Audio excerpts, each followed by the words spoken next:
Even just like after watching the first half, the first question was, where was this just a couple of days ago? Like honestly, where was this? And you can easily see how much, quality wise and playoff style wise as well, how much of a gap there is between Tottenham and Aston Villa. Like Aston Villa are a team that would, even player for player are much, much more superior right now if you have to compare them to Spurs. And then to, look at and compare as to how we fared up against both of these clubs, and to actually, after the game, actually seeing that, Villa barely had even a single clear cut chance at goal, were in the backseat for the entirety of the game, never really got going. We absolutely played them off the park at times. Midfield actually looked, considering they've got the likes of Onana and Kamara in that midfield, as well as Asensio and McGinn, switching about in that 10 position. You would actually think their midfield's got a lot of numbers, a lot of physicality. Maybe they're able to outnumber us, but Bruno and Casemiro did a brilliant job to actually keep all of these guys at bay. So even I was quite frustrated with the fact that if we could pull up with even 50 or 40% of the fight that we showed against Villa, maybe we could have gotten over the line against Spurs. So The there's chance that. creation was the thing that annoyed me. The amount of chances we created on that game was insane. And if we had a clinical striker, we're probably Could 3 have 0 up been within 5 or 30 6 nil. minutes. Yeah. Yeah, and in the entirety of the game, could have scored 5 or 6, because the type of opportunities that we were creating, like, not just. You look at Bruno's creation in that game, you look at Dorgu's creation in that game, Mount's creation in that game, Yep. Ama's creation in that Yep. game. Even Casemiro had some brilliant moments after Yep. winning the ball back off and actually, putting the ball onto the box. So there were actually numerous opportunities for Hoyland to actually get around. But again, very wasteful, not clinical enough, absolutely short on confidence. We've seen it for quite some time. So again, capitalizing on the opportunities that we get is something that we haven't really done at all this season. You can see the difference. The goal that got disallowed for Villa, we made a mistake. Yep. Rogers capitalized on it and put in the back of the Yep. net. That's what you have to do when you're playing for an elite club. You're not going to get these opportunities every single time, and when you do actually convert those opportunities, the complexion of the game absolutely changes. Because if that goal would have stood, I really doubt if we would have been able to come back into that game. Yeah, we haven't got the mentality, have we, to come back from that. Yeah, I was annoyed because it's like, oh, you switch on when the pressure's off, you got nothing to play for. When the pressure's on in a final, you can't show up. So yeah, it annoyed me very much, like that performance. Arguably one of our best performances in the league, I would say. I mean, saved it until the last possible game. Bizarre to me, really Yeah. bizarre. But yeah, we could speak about that all day. But yeah, we were missing a clinical striker. And speaking of strikers, it's Cunha. He is officially a Manchester United player. We got the here we go, I think, late last night from Fabrizio Romano. 62.5 million release clause, as expected, in 3 installments, stretching across to 27. 5-year deal, the 1 year added. He apparently agreed to join before the Europa League final, with or without Champions League football. Happy we've got the guy. Happy we've got the man. Shreyas? Yeah, very happy about two things. One, I know that this system actually complements him a lot, and the way he plays, having that sort of winger 10, and at the same time a player who can actually slot into the strike, number 9 position, and do a quality job there. So he's highly versatile in those areas, highly effective, dribbling wise, capability wise, and on top of that, Physicality, Premier League proven, aggressive. yeah, physicality. And he's someone you can count on because he's been doing it in the Prem for the past 2 to 3 seasons. So, and at not, I would say, doing it at a club like Wolves, who haven't really been shining as much as people would have probably expected with the kind of players they've got, is quite tough. So we know the kind of player we are getting. Another thing that really delights me is he actually wanted to come regardless of the result of the Europa League final. You know, I want players who come to United to actually come because they want to be at the club, not because of the allure of your Champions Leagues, Europa Leagues, or any sort of competitions. Because I still say, getting those sort of players who want to feature in the European competitions, I still keep them as luxury players, Yep. because they're only there for European glory. I think right now we really need to build up from the foundation. So first, firstly we need to get players who are absolutely, going to be forming your core at least for 3 to 4 seasons. And this is something that has been a big problem at United, because you can see every 2 years our core changes. Every 2 years it changes. And whereas if you see at other clubs, Liverpool have got the same core for 7 years or Yeah, 8 years now. City have had the same core for, even though Haaland's just come in, it's been the same for 2 to 3 or 4 years besides Haaland. And you look at Forest from this year to last year, not much of a change. Players have just adapted really well to the system, and Nuno has done an exceptional job. Newcastle have had the same core for around 3 years now as well. So you can see that, having the same players and then building the team around those guys who are competent enough to play it at a higher level. That's how you got to do it. So now that you've got Cunha in, you've got to complement him with players around him. You've got to complement, Bruno with players around him who can actually do a job and actually, complement them, not just on the pitch but off the pitch as well, off the ball movements. So there's a lot that goes into it. So quite happy with the signing, and again, I really hope it works out, because if it does, I can instantly see how much of our problems actually get, diminished when we move the ball into the attacking third. obviously he's got 20. Is it 20 goals and assists this season? So Yeah, automatically that transforms us. Nobody's hit anywhere near that this season side. So adding that yeah, into the team is fantastic. And speaking, you were talking about um sort of players up in the ceiling and like experienced players. Another guy, I didn't expect this, but it's come out from Ben Jacobs, who, to be fair, is quite legit with his news. The Red Devils are eyeing up more Premier League experience with Brian Mbuemo from Brentford. Talks have been held, and Brentford want around 50 million. Club are prioritising players already proven in the Premier League. Serious momentum, especially if Garnacho goes out the door for 50, 60 million. Instant replacement. Again, another guy's got 20 goals this season. Him and Visser have been like absolutely fantastic for Brentford. 50 million, good price for Brian Mbuemo. Like Cunha in Mbuemo, do you like that sort of two tens behind a good striker? one thing is, I don't think if we sign Mbuemo he'll feature in the 10. I think he'll probably You be think he's gonna someone be the who's going to nine? feature on, yeah, not in the 9, in the wing back positions, one of those. Because Oh, okay. one thing that, the reason being, what we've actually seen this season a lot of times as well, the players that we've got right now, besides Zamat in those wing back positions, they don't know how to maintain that width when we're moving the ball forward. Every single time, whether it's Mazraoui or Dallo, both of them actually step into midfield. So you're not working with any depth or any width, you're only working centrally, which creates a massive problem, because you don't have any spaces or half spaces for the tens or even the striker to actually move into.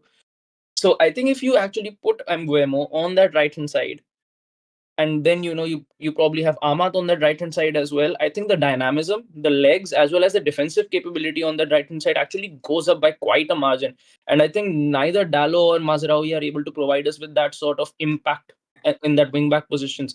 So, and what I've seen in this system again is, I don't think it matters as much whether you play as a wing back or whether you play as a 10, because numbers wise you're going to get there if you're able to Similar prove effective. We've positions in seen, it. You're going to be in similar yeah, positions. Like either I you're going mean, to go out wide, so that leaves a space in the middle for the inversion, or the number 10 is going to come inside, and then you have your wing back overlapping on the outside. I still remember Ahmad had that run of 3 to 4 games where he played as a wingback, got like 4 assists and Yep. 3 goals in Yep. that position. So I think it is, in this system, it's quite an advanced position, and it is a very, very important position as well, because even at Sporting, we saw players like Pedro Gonçalves who are known to play as wingers, but they played as Wendo. wingbacks. Wendo was a winger. Wenda as well, Nuno Santos. There's been a lot of cases like that. So I think if he comes in, I think he'll be a very, very big signing for us, an exciting signing for us, because again, we do need one of the, some of those players who we know, he gets it, he's going to come in and he's actually, going to get moving. Like Cunha, a prem proven player, played at Brentford. We've Good known that, price. physicality. Yeah. You're getting 20, 25 goals a season for 50 million. I think it's a very, very good price. And he's ready made. He's experienced. But he's not super old. What is he, like 25, 26, I think? 20, So yeah, yeah. slot straight in. I know we've got a lot of young players, but that experience is definitely needed.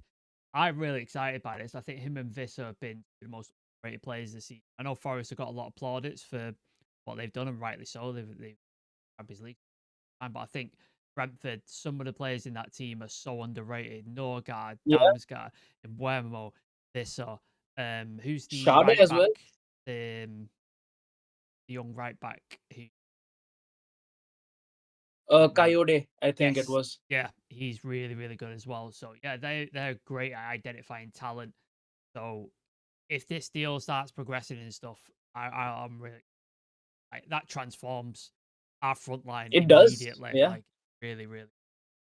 Yeah, It opens but up the best thing is it opens up more opportunities for our yes, attackers as well as players to move about, because you actually have a question. Oh, Ahmad at right wing back. Oh, Mbeumo at right wing back, or is it going to options, be someone else? options. Yeah. Yeah, nah, I'm glad. But yeah, speaking of forwards who may not or may not be coming, right? Leave the lap. So earlier on in the day, there was a couple of bits out from Ben Jacobs about Liam Delap saying he's expected to join United, but he's holding out for guaranteed minutes so he can ensure his 2026 World Cup chances starting for England.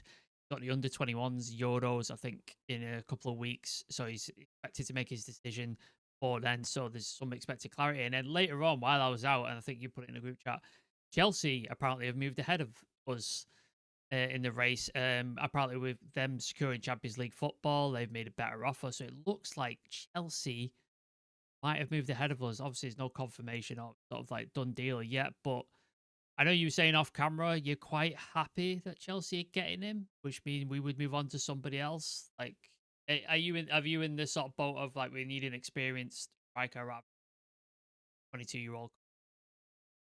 Yeah, because look, we've already got Hoyland, extremely young. We've got Xerxes, extremely young. Yep. This team is crying out loud for that experienced striker who actually, knows the ropes.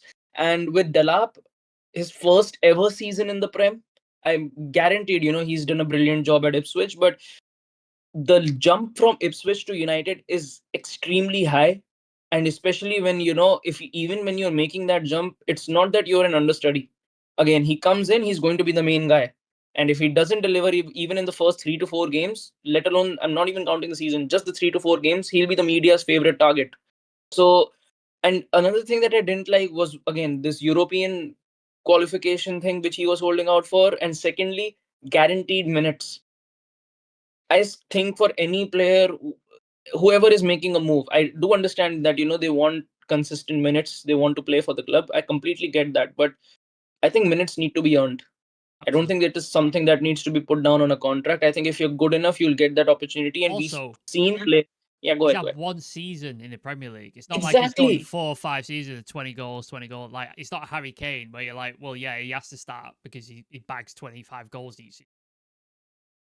Yeah, and on top of that, granted he's had a good season, but if it was someone like Haaland coming from Dortmund and saying I want consistent minutes, I would get around that, because Yeah, you'd go, he's probably the next biggest thing when it comes to the striker department. Already scored like 40, 45 goals in his first season. The metrics are completely different. So for him to actually ask what he's asking right now, I don't think that he's got enough in his locker to ask for that. And I'm not sold on the idea that we get Delap and it's done and our problems are sorted. I think we need a real experienced figure in that attack, because if it had to be put down in a way that would you like to take Delap at United or would you like to take Mateta at United, I would take Mateta at United. yes. Well, I've literally just seen it on Twitter now. I told you offline I was keeping Twitter online. I've just seen Sammy Mockbell for the BBC. So this is the guy who broke the Zubimendi to Arsenal deal. Chelsea close to agreeing £70 million deal for Hugo Ekitike. Chelsea want to wrap up the transfer quickly. Personal terms already agreed. Most expensive sale in Frankfurt history. Chelsea want, so that might be the Delap deal Yeah, off then. yeah, and pretty much Frankfurt have been rated of both their best forwards in quite some time. They just lost Made a Marmoush to lot of money City. though, haven't And they? Made a lot of money. yeah, just losing Marmoush to City, and now Ekitike for around 70. I think Marmoush went for around 75, 80. So it's like Yeah. 150, 160 million just from Didn't he sell a those two outgoings. defender as well to City? Did No, not the defender. Kusanov? Think Kusanov came from Lens. I thought that was the Rice, Rice, because they No, no, bought no, two no. defenders, didn't they? Vitor Rice came from Palmeiras. Oh, is it Parliament? Okay, I'm with. Yeah, Yeah. but yeah, that looks like Chelsea out of the lap race. So Delap. If he comes in, I'll be happy, but I still need another experienced striker in there. Cannot have Absolutely. another 21 or 22-year-old up top for United. It's all the dominoes are falling apart. So Eintracht Frankfurt are now trying to sign Joe Bellingham because apparently he visited the club today. So there's a signing Could for you. happen. Yeah. Well, they've got the But money, didn't haven't they? Sunderland just get promoted though? Yeah. But they've got the money, haven't they? Frankfurt now. They've got Uh, 150 million, like you said. So they yeah. can spend. So yeah, everything's now everything. One striker we probably, according to Florian Plettenberg again, who again he seems to throw a lot of darts at stuff and try and hit shit and then doesn't. So take it with a pinch. According to Florian Plettenberg, Victor Gyokeres is one striker who will not Manchester United. He was once considered a target, but apparently is off the table. He's not interested in United. United not interested in him. Obviously, in football, he wants to be at the top. Signing for United is no longer a part of his plans. I never thought this deal was going to, especially with no European football, I didn't think this deal Yeah. was going to happen anyway. So I'm not that disappointed. How do you feel, Shreyas? Are you disappointed? Are you a bit like... It was always going to be a big ask for us. And again, he's probably someone who would have directly fit into this system and be that sort of a striker, physical striker for us. But it was too much of an ask. And right now, we've actually other clubs have got much more to offer in comparison to United. Whether it's a City, whether Arsenal, Liverpool, someone else, probably like Barcelona comes in for him. I could see that happening as well. So all of these clubs have got a lot more to offer in comparison to United, because I think all of these clubs right now can offer him continued Champions League football with actually making it into the deeper stages of the tournament, which is quite a lot, I would say, for someone like Gyökeres, because at United you cannot even guarantee him Champions League football for next season or the season after that on a consistent basis. Not challenging for titles anyway. He definitely not. Yeah.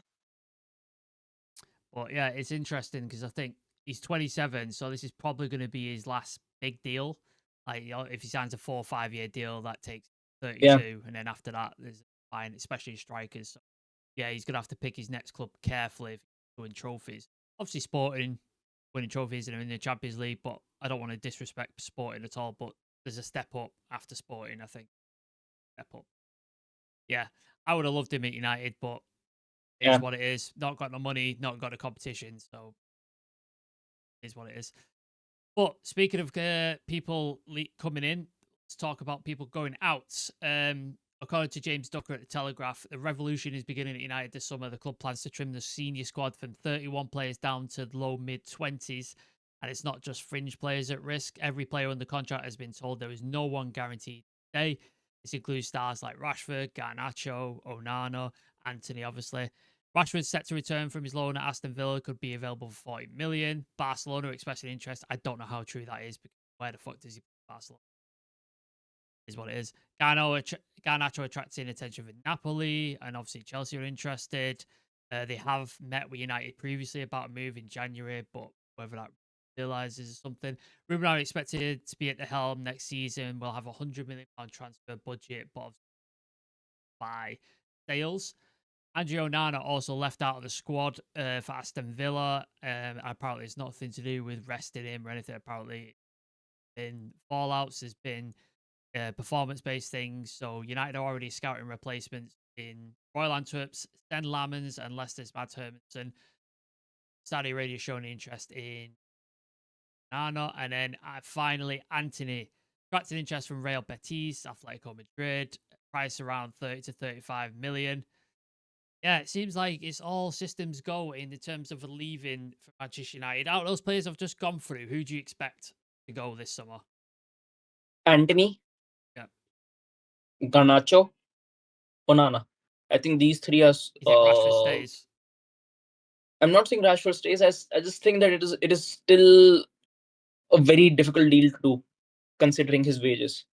And I thought that Villa would probably be the one who actually go in for him, but with the way he's left Villa, and with the kind of atmosphere he's built around his next move, him being hell-bent on a move to Barcelona, Not just not really created the right interested air. in Villa. But... Yeah, so I think, not saying Rashford will end up staying. I think maybe we we cut our losses and actually take a smaller deal for Rashford, just so that he can be left out of the door. But I think the easier ones right now will be Anthony. With Saudi being involved, Onana is definitely an easier deal to do as well, because at least with Anthony, the thing is he's done fairly decent Yeah. at Betis, and he's actually attracted a lot of interest in a final right The now, in the fans, the Conference League fans final love as well. him. The coach loves him. Like it seems like Yeah, it's there and to be done. I have not heard, you know, s- from any other player such a positive review, I would Yeah. say, from any club up until now, any player who we've let out on loan this season. So there's that, and I think Sancho will definitely be leaving as well. I Oh think yeah. Sancho definitely goes. But whether he goes to Chelsea or not is remains to be seen. But either Yeah. way, we're getting 5 million if he does come back. But that's going to be a hard deal to shift, Yeah. isn't it? What happens? Yeah, we'll touch on the final story, which is not transfer related. I've just lost the sheet. Where's it gone? There we go. Um, yeah, there was this story from Laurie Whitwell about Bruno Fernandes and Joshua Xerxes. So I don't know if anybody remembers the game. I think it was Newcastle where he got booed. He got pulled off. Yeah, I think Newcastle, I think it was Newcastle. Anyway, maybe. but yeah, Joshua Xerxes didn't have a great. He wasn't the only person having a shit game. A lot of players were having a shit game, but he was the one that was sacrificed to come off, and a lot of fans booed him, which I felt was extremely unfair. I wasn't that, and he ended up going down the tunnel straight away because he's upset by it. Bruno, who was suspended at the time, I think he had a red card in the previous game, went from his director's box down to the dressing room to bring him back out for the tunnel and face the crowd. And I think that just shows you the sort of captain and the sort of player in the league we have got in Bruno Fernandes. I love seeing stuff like that. What do you make of that? Like, is that shows you the kind of character you want to keep around at United? Like, even though Saudi are sort of sniffing around Bruno. I think either way, I would keep Bruno Fernandes at the club at any cost possible, because if we actually want to make it in the top six next season, Bruno is going to be massively important with the amount of chances he creates, with the amount of uh, you know availability wise, the amount of appearances he makes for us every season, and the goal contributions are there for everyone to see. Yep. So he obviously has a big impact on the team, and as a captain as well, he stepped up for us this season in the gloomiest of moments. And for him to do what he's done with the kind of position that we've been in the Premier League, and apart from that as well, with the way we played this season, not easy to notch up around 39 goal contributions. Yeah, no, it's super difficult. Like Yeah. almost impossible. Excuse me, I would say it's yeah. I think unless stupid money comes in from Saudi, like 150 to, I think have to do everything. I think Obviously, that's Ruben the Am. only way they might even. I think it completely depends on the manager as well. Yeah. Does Amorim actually want to let Well, him go right now or he's not? verbalized in interviews that he wants to keep him, and he doesn't want him to leave. He wants Mm. to stay. So it seems like he wants. Yeah, that is just something to keep an eye on because I'm sure that story will keep running. I've just seen a stat as well. Mateus Cunha got more goals and assists in the league, 21, than Garnacho, Hoyland, and Xerxes put together. That's mad. That's Yeah. fucking madness. That like 3 players didn't even get anywhere near Mateus Cunha. Wow. But yeah, that surprised by that. But yeah, I've just seen Muppets as well. He's got more in Mbeumo deal, solid target for United. We'll have more info to share on this day, but we will be having him on next week, by the way. Next Thursday, I believe me and Nick are going to interview James. Got a couple other guys coming on as well. We've got Alice Talks Football. She's going to be on in a couple of weeks. Jay Motti from Paddock, who's coming, he's coming on. Carl Anker as well from The Athletic, good friends of the channel. And then I'm working on a couple of in well. So yeah, exits looming, signings confirmed, more on the horizon. This summer is set to be one of the most dramatic in United memory, in my memory anyway. I know Shreyas, you're a lot younger than me, but in my memory, it's absolutely insane.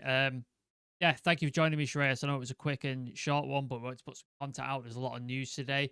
Please keep your Yeah. eyes locked on the socials, Twitter. I know it's called X, but uh, Instagram, TikTok, and Blue Sky. We're on Blue Sky as well. If you want to avoid the toxic Twitter, all the latest transfer updates, all the latest news. in a minute as quick as I can get it up. As soon as I see it, I put it up. So please do check that out. Hit like, share, and subscribe if you're new here. Leave a comment on what you think about the ingoings and the outgoings. Would you love to see play for United next season? This summer is going to be. United are out in Malaysia currently. I believe they've got a game at some point this week. They also play in Hong Kong, Yeah. so we'll bring you updates from that as well. I think a lot of under 21s, 18s, really interested how they play. Yeah, Shreyas, thank you for joining me. Yeah, thanks for having me.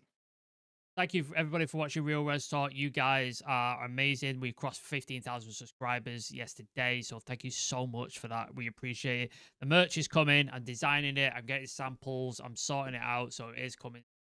It will happen. Appreciate everybody in the comments saying, yeah, we will see you tomorrow. Peace. See ya.